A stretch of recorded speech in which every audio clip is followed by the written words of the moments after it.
Local Republicans are still trying to figure out who exactly was behind Hillsborough, North Carolina firebombing of a GOP office there. It was over the weekend. No one was hurt. It could have been a lot worse. North Carolina Republican Governor Pat McCrory still looking for answers. Governor, very good to have you. Have you learned anything? Not at this point in time. It's rather discouraging at a time when our state's really coming together to help thousands of people impacted by Hurricane Matthew, that some foolish person would throw a Molotov cocktail through this window and catch a local Republican headquarters on fire, which is basically an assault on our democratic system.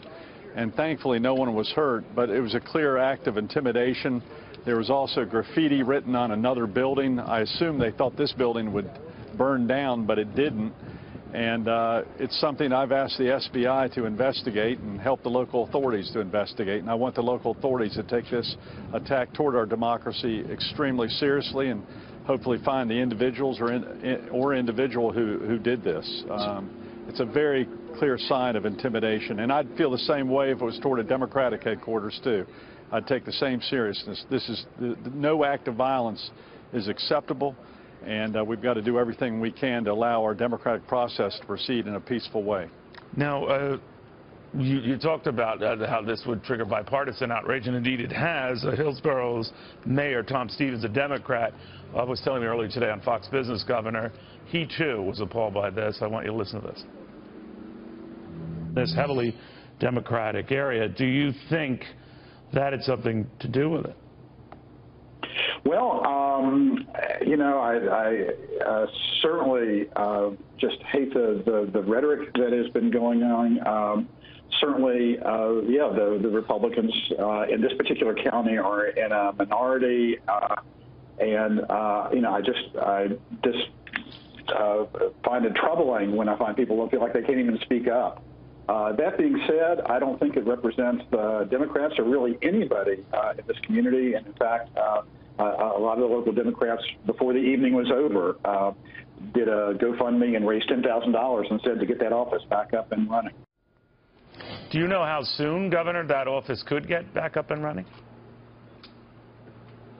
I don't think it's going to happen between now and the election, but I do appreciate the mayor making those very positive comments. I think we have people who, in both parties, who take this stuff a little too seriously and they don't realize the impact of their actions can be deadly, can impact the democratic process, and is a clear act of intimidation. And I'm going to do everything I can to find this individual or individuals who threw literally a firebomb into a window in Hillsborough, North Carolina. It's unacceptable, and we're going to make sure that this does not impact the free elections that we have in our country and in the state of North Carolina. Governor, we heard from Josh Earnest earlier today in his regular briefing that it seemed he had not briefed or they had briefed the president or he with them what happened. I think we have some audio of that, but if we can just react to this. I haven't spoken to the president about this, but obviously having seen the reports,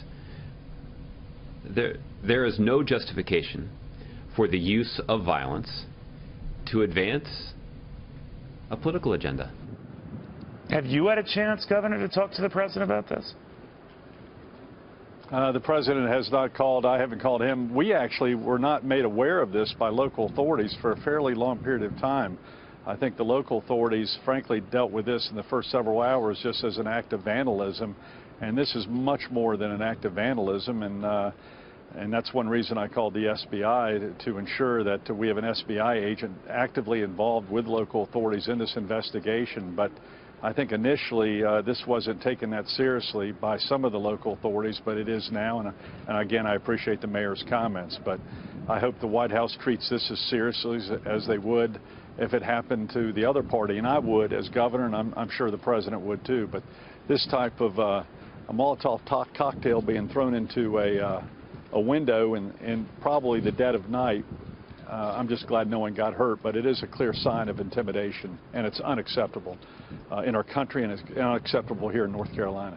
And it comes certainly after Matthew, and you've dealt with 26 people dying from that storm. That's the latest count I have, many homeless as a result. And yet today, on this your 60th birthday, a group called Writers for Progressive North Carolina purchased a full-page ad blasting your leadership of the state, chasing business away, saying that the progressive bent of North Carolinians has been compromised under your leadership. I think they're going back to the transgender bathroom issue, H-2 visa issue, but what do you make of all that? I wish they would have saved their money and not spent it on a ridiculous political propaganda, and maybe would have donated that money to a lot of the homeless people that we have right now that are flooded out of their homes over about a 200 or 300 square mile area of North Carolina, actually about a 600 square mile area of North Carolina. That money would have been much better spent helping people who are in shelters at this point in time, from Lumberton, North Carolina, all the way to the Tar River area of North Carolina. We've got a lot of people that are hurting right now, and this is not a time for those types of foolish politics, nor is it a time for this type of violence trying to impact our democratic system. This is all a propaganda campaign brought in from the outside of North Carolina that sadly the national media brought into regarding this ridiculous gender debate, which the left started, not the right. And sadly, it's probably going to be determined by the Supreme Court. But right now, I have much more important issues on my plate regarding trying to get our state back in place. I'm having areas of the state being flooded right now as we speak, even though the hurricane left North Carolina over 9 days ago. Governor, thank you very much for taking the time. The governor of North Carolina, Pat McCrory.